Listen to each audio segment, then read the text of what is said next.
Hello and welcome to the Courageous Leaders Club, where we have the incredible Carina McLeod, who is the founder and CEO of eCommerce Nurse. Welcome, Carina. Thank you, Joe. It's great to be on your show today. So thank you for the invite. Oh, it's brilliant. Thank you for your time because, we've been working together for a while and your story of what you've achieved is absolutely incredible. So I'm really excited for the viewers today to learn from that, because the purpose of this show is to help people be inspired and step into their courageous zone. But to start with, Carina, do you want to just tell us a little bit about yourself and what is eCommerce Nurse? Yeah, sure. So a bit about myself. I have been working in the retail industry for over 18 years now, and has spent predominantly most of my time working within the Amazon space. So working with Amazon for over 15 years. And when I say working with Amazon, that's on two sides of the fence. So I was a previous employee at Amazon working in vendor management for 7 years in the UK. And then I've spent the last 8 years consulting and supporting brands to grow their business on Amazon. So very much two sides of the fence. I also then have founded an Amazon-focused agency in 2017 called eCommerce Nurse. And we're an agency really doing similar work that I originally started off doing, consulting. We help brands grow their business on the Amazon platform. So that's anything from dealing with small startups all the way to dealing with multinational household brands that probably most of you have got an appliance of some sort from some of the brands that we deal with. That's brilliant. Thank you. And I'm just going to take a guess. Like we've known in this pandemic, Amazon and Amazon-based businesses seem to have been flying. So have you been through this pandemic seen growth in eCommerce Nurse? Definitely. We've seen growth and we've seen the dynamics of retail in general change. So we've seen an emerging number of small businesses wanting to almost be part of this new way, or it's not necessarily a new way, but to a lot of businesses it is. They really can see that everybody's now shopping online. They want to be part of it. And then we're also seeing a lot of businesses that have been out there for 20, 30, 40 years, but always put online or Amazon to a side. And then they've realized that now they need to actually up their game and revisit their whole Amazon strategy and online strategy. So it's been quite crazy times. And it's just the last 12 months of how online retail has changed has been really interesting. Yeah. And are you seeing that pattern of change is just going to keep evolving? Do you think this is it now? This is going to be the new behavior? Yeah, what we're seeing now is, first off, there was a lot of, businesses jumping in and going, oh, I think I want to become a seller on Amazon. I want to build a brand. And you've got these smaller business or even individuals wanting to be part of the Amazon journey and sell on Amazon. A lot of businesses not realizing the level of investment that's needed and time and so forth. So that part we've seen sort of calm down more. Now businesses seem to be a lot more calmer and thinking, now we know we need to be what we need to be. And they're now more planning everything as opposed to panic. And now realizing, yes, we did panic. We probably should have been on Amazon or putting Amazon more as a priority earlier. But we can't just change things overnight. And so now it's all about planning and strategy for a lot of businesses. Which makes a huge difference, is responding versus reacting in panic. I think gives you that sustainable success and longevity in your business. Yeah, exactly. It's the reactive versus proactive. And it's interesting because it's, just seeing everybody, the different stages that everyone's gone through, not only from a work side of things, it's personal. Everybody sort of went into panic. Nobody knew what to expect. It was that uncertainty. And now everyone's starting to have time to reflect and think about, okay, this is a direction that we want to go. Yeah, which is great. So for you, because obviously the Courageous Leaders Club, I'd love to know, because it means something different to each individual. What does being courageous, and especially in leadership, mean to you?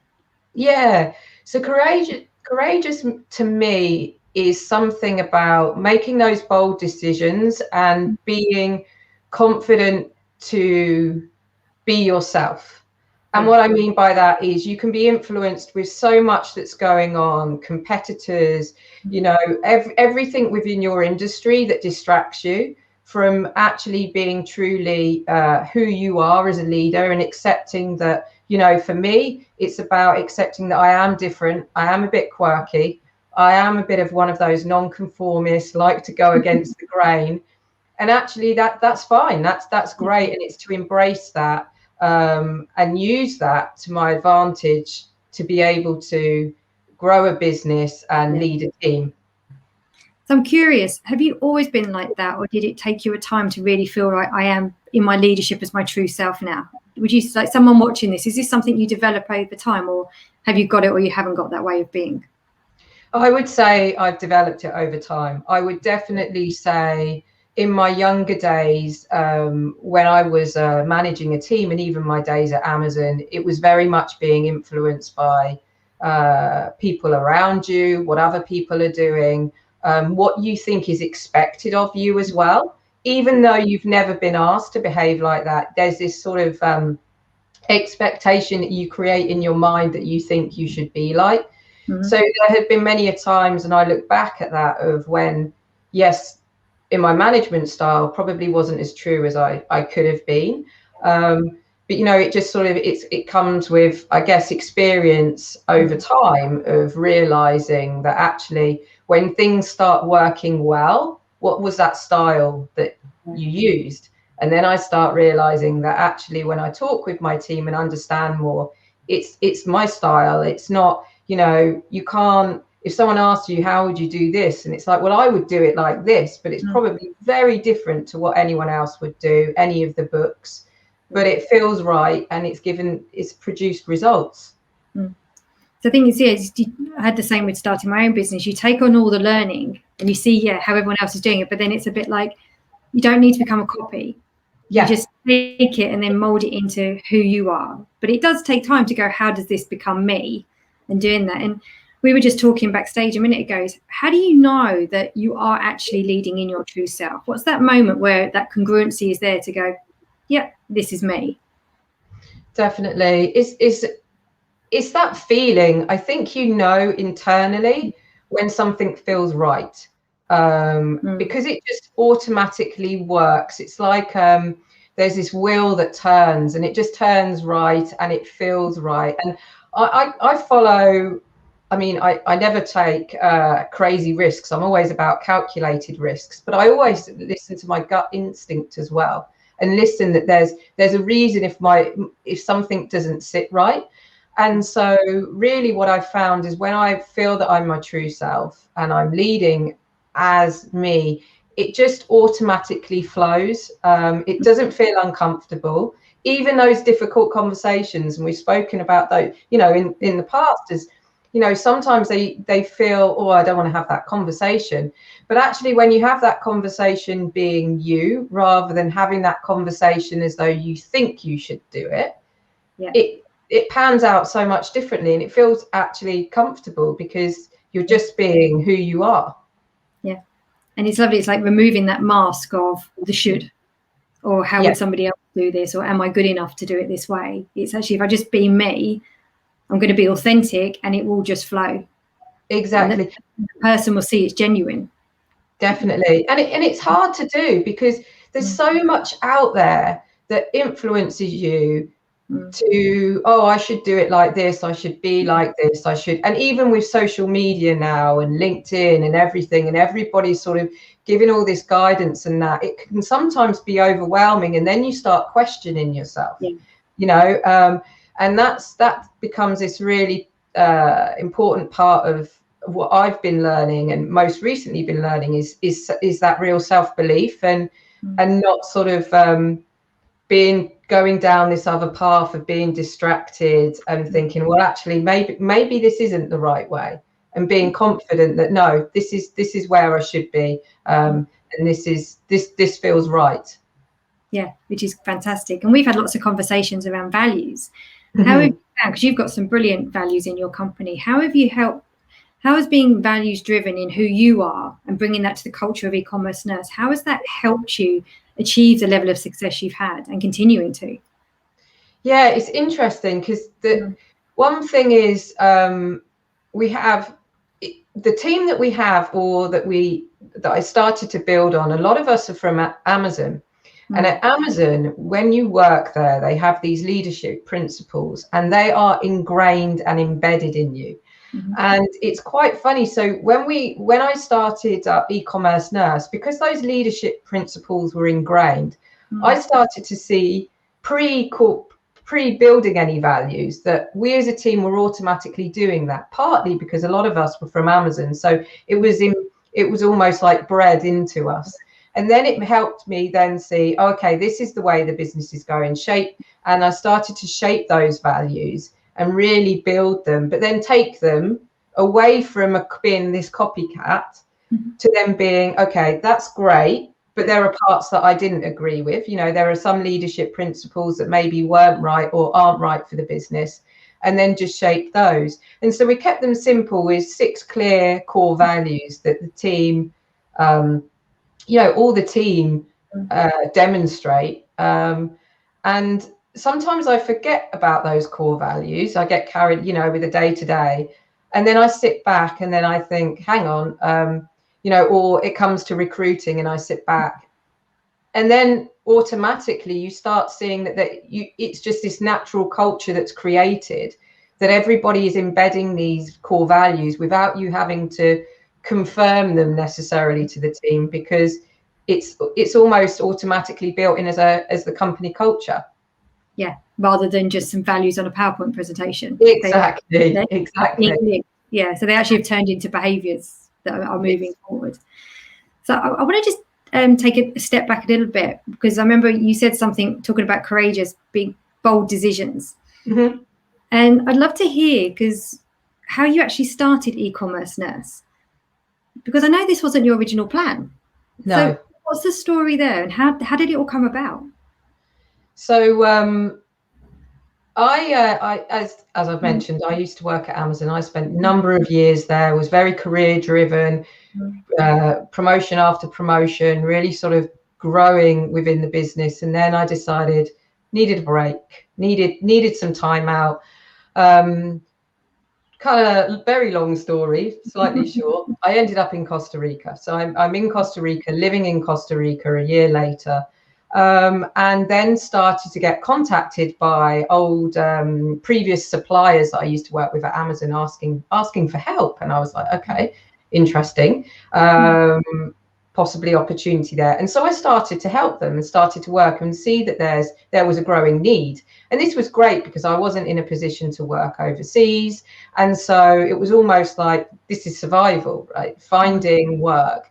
And this opportunity is the only way really for me to be able to work, and started to get into that. And it just grew. And really, I started to then get involved more heavily in it and started to see that there's huge opportunity here. And this is before it boomed, because it's boomed now in terms of agencies and everything. And so just year over year, as the years passed, I continued to grow. The consulting grew. My name was out there. I started to speak at events in the US and got more known in the US. And then it got to a point that I was at this crossroads of, okay, scalability, as in a lot of businesses were asking me, right, this is great, you're consulting, but can you implement? And I could implement to some extent, but actually I was then realizing that I'm portraying myself as an expert in too many fields, whereas actually that's not the case. And so then it was, okay, I need to start bringing on people, bringing on experts. And then that's what I did. And then I realized that it was almost overnight, realizing that I've just created this business. That was never the plan. And all of a sudden I was like, right, I've got this business. What do I call this business? How do I then move forward? I need these people, get these experts on board. And then, 5 years later, this is where we're at. Wow. Huge congratulations. Thank and I know you. For you, so if it just sort of organically happened. Yeah. It was in that moment where a lot of people are angst and, do I start a business? Do I not start a business? Do I take the leap? I was 20 years in corporate and then start my business. You do a lot of thinking. because you just sort of organically happened, did you go through that, or was there a moment you just went, oh my God, I'm a business owner? It was more the latter, of me realizing. So I've done it a bit probably the other way around, which is typical to my whole entire life. I've always done everything the wrong way around. Well, not necessarily the wrong way around, but let's say a different way around. And so yeah, that was never the plan. But what I have learned is, because then I got to this point of seeing everyone else plan around me. Well, maybe I should have had a plan. Again, this is the influence of around.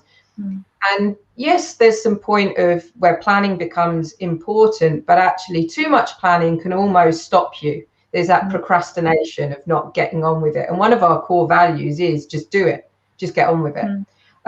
Taking calculated risks, but just going with it. And so I've always had that just go for it attitude within, and just almost taking a leap of faith as well. But now, that time when I did wake up and think, oh, hang on, we've got a business, now we're a team of 15, we're a growing business, we've got some really strong clients on board, our name's out there.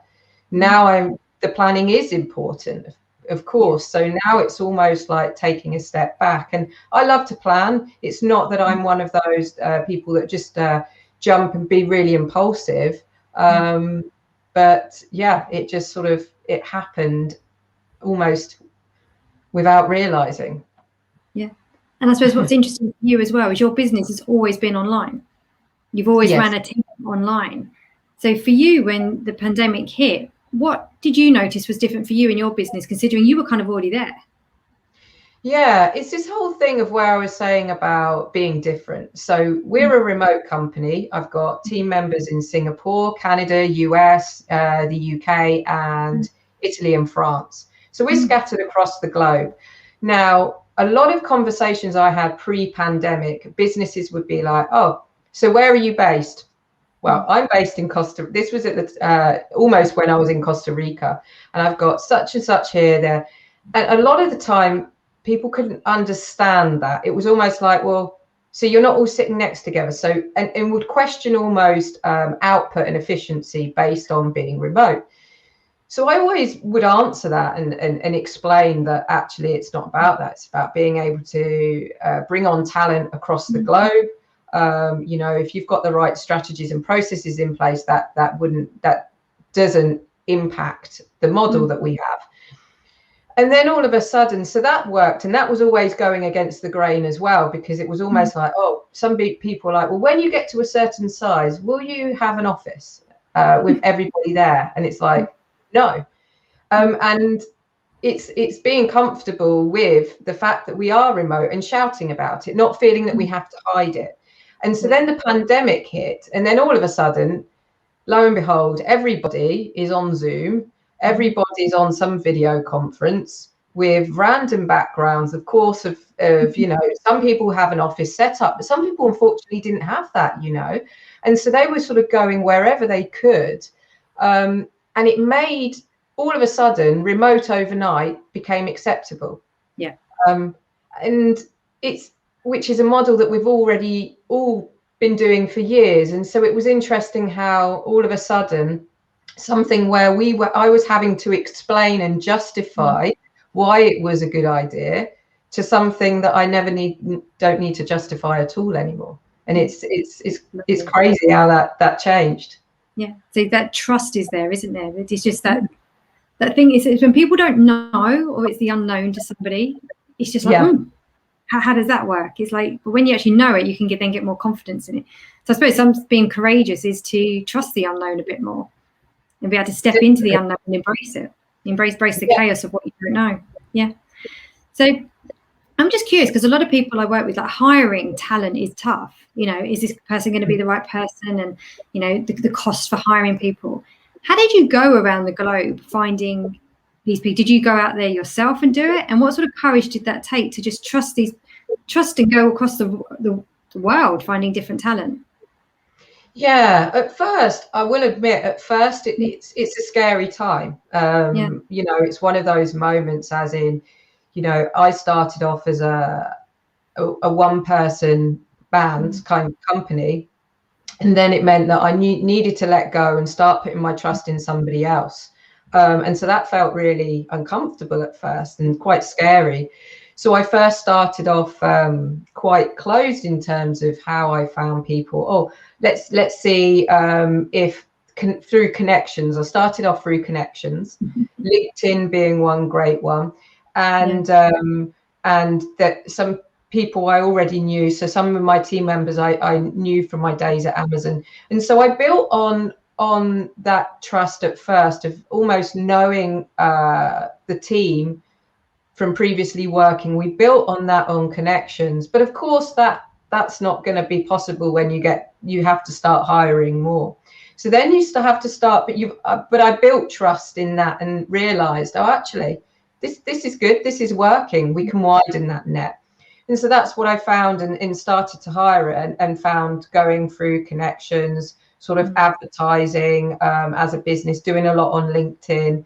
And then most recently now we are a larger company, and there's only a certain amount you can rely on LinkedIn and connections. Now we sort of go wider in terms of using sites, for example, in the UK, recruitment sites and so forth. So yes, it's been very much a mix, and starting off also with freelance. To build the company of freelance, and then moving over to contractors, and then eventually going to a point of payroll. So we have a complete mix within the team, of course, as a global company.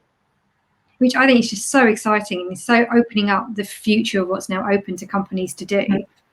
What impact does it have in your culture, where you've actually got the world coming together, who all have their own cultures and ways of working? What have you noticed in that, and how in your leadership you've had to respect the different cultures and what they need from you as a leader? Yeah, it's you've got to find, what I've found is actually having those core values just naturally embedded in us helps, because the times when things haven't worked, it's often when those values aren't necessarily embraced. And so we have those common values, and one really important part is making sure that everybody knows who everybody is. So we always have inductions. I always make sure that everybody knows everyone, even if it's somebody that their paths aren't going to cross. They're still in the same company, so it's still important that they get on a call, talk to one another, and even if it's a call where it's not work related, it's still a call to just chat and understand. So that's something about making sure that everybody's comfortable with one another to ask questions. And then we have internal tools that we use for communication. And it can be anything from communicating and making announcements to getting the honorary pet photos, on a regular basis. But it's about it's this whole remote working of thinking about what people need when they're sitting in an office and translating that into a remote part where you're in an office. You still want that interaction, but you still want that ability to get on with your work as well. And so we're on different time zones. So, sometimes we're having calls where somebody's just woken up, somebody's in their pajamas about to go to bed, and then some of us are really high on caffeine in the middle of the day. So it's about being conscious of that, trying to change that around now and again as well. So it's not always somebody feeling that they're on the late night shift all the time. And it's just being conscious of it all. And just I found with our culture, we're friendly, being relaxed. One of our core values is actually work-life balance. Yeah. So as a result of that work-life balance, we share what we've been up to, what we've been doing outside of work and everything. And it's just created this friendly culture that when everybody starts, they feel comfortable from day one. Yeah. They can just show up as them. Yeah. In a safe space. That's lovely. Yeah. What I want to know, just moving gears a little bit, is when have you kind of stepped into your courageous zone and it went all a bit tits up, didn't quite go how you thought it would go, but it ended up being still a great decision and led to a success. But at the time, you maybe didn't see that actually it was still a good decision to make. Have you got an example of when that's happened to you?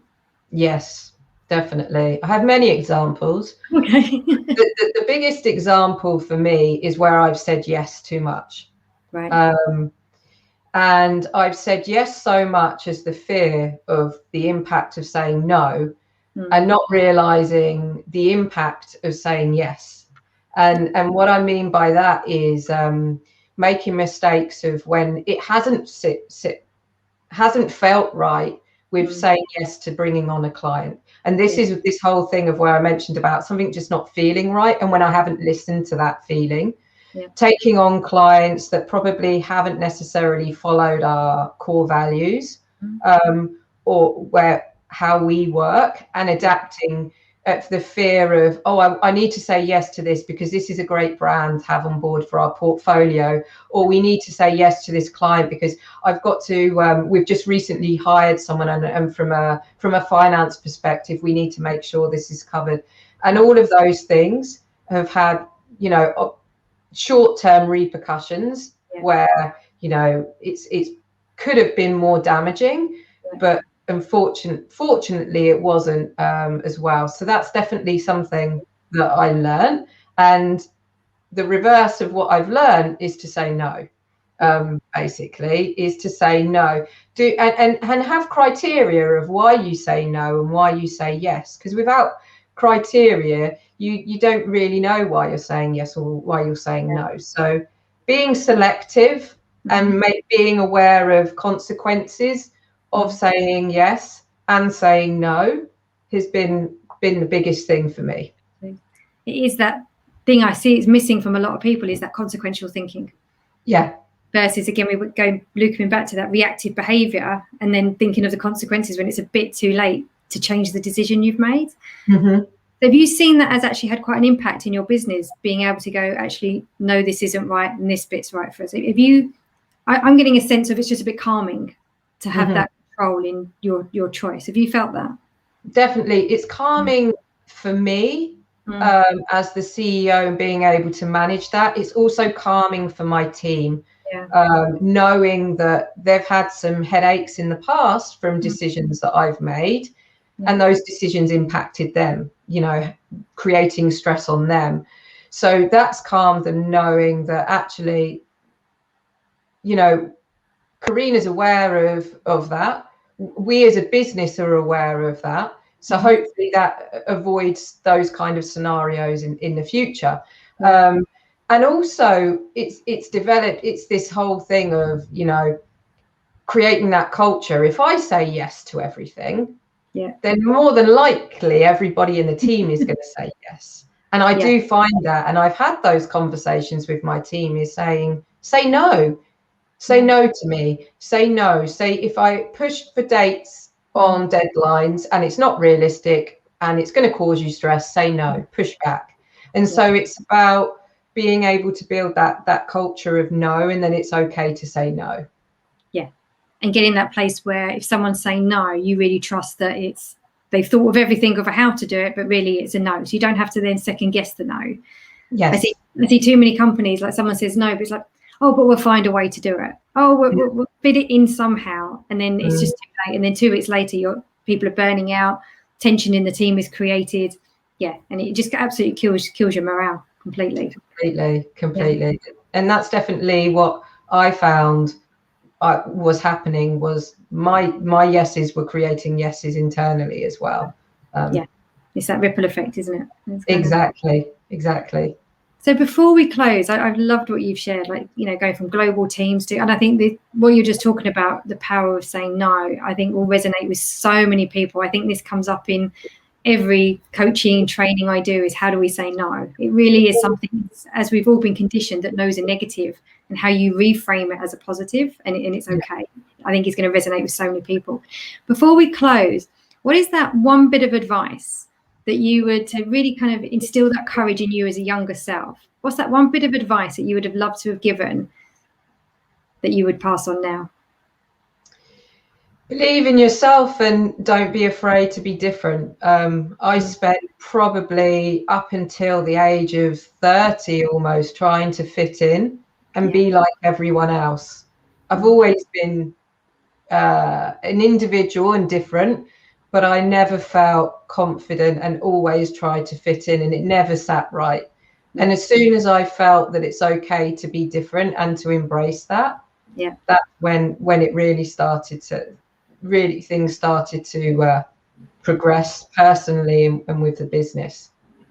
I think that's brilliant advice. And it's a quote I shared with you earlier. It's be you because everybody else is taken. Exactly. So just concentrate on being yourself and bring out all the brilliance of you to the world. Yeah. And that, I think, again, that fitting in will resonate with so many people. I was definitely someone that wanted to fit in, wanted to belong, just to slot in, but actually stand out. How about, rather than us all worrying about fitting in, why don't we all just stand out for who we are? And I think that's a lovely reframe of place to be as a mindset. Carina, is there any other final parting words you'd like to share before we close the interview? I think that's everything. I think it's just, for me, the journey of, well, there's two other points. I always say it's everything, but I could, as you know, I could probably talk for hours. The key thing, as I mentioned, about being yourself and not being afraid to be different. And it's just not being afraid in general to take those risks. Like we've mentioned, if for people that, you know, I have a few people that reach out to me, want to have a setup call just to get some ideas of, I'm starting up a business, can you give me some tips, etc., etc.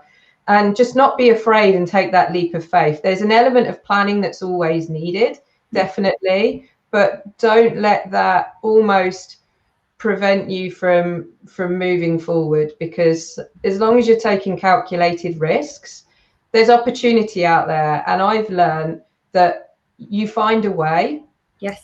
Even when something comes that you think, oh my goodness, I didn't plan for this, or I definitely didn't plan for these things, but, you know, didn't plan for this, you always find a solution. So there's solutions out there. So really, it's just, don't be afraid is the key thing that I've definitely learned. That's a wonderful message. And if you're looking in the right direction, things will just show up to help you. And also being asked for help. People want to help people. So that was a huge thing I had to learn, is you will find a solution, or there's somebody out there that can help guide you to the solution. You don't have to do it all on your own. Which Definitely. I think, and someone said to me, if you're doing it all on your own, you're doing it wrong. I was like, okay, well, I need to start learning how to ask for help. Exactly. And that's not easy either. I know, I'm definitely very independent, sometimes almost too independent, but actually I've found, as you say, when you ask for help, definitely you realize you should have asked for help sooner. Yeah. Carina, thank you so much. I've absolutely loved talking with you. I'm very, very inspired. And for those watching us live, thank you for joining us. And we will see you next week for another episode of the Carinas Leaders Club. Thank you. Take care, everyone. Thanks, Carina. Thank you. Thanks. Bye.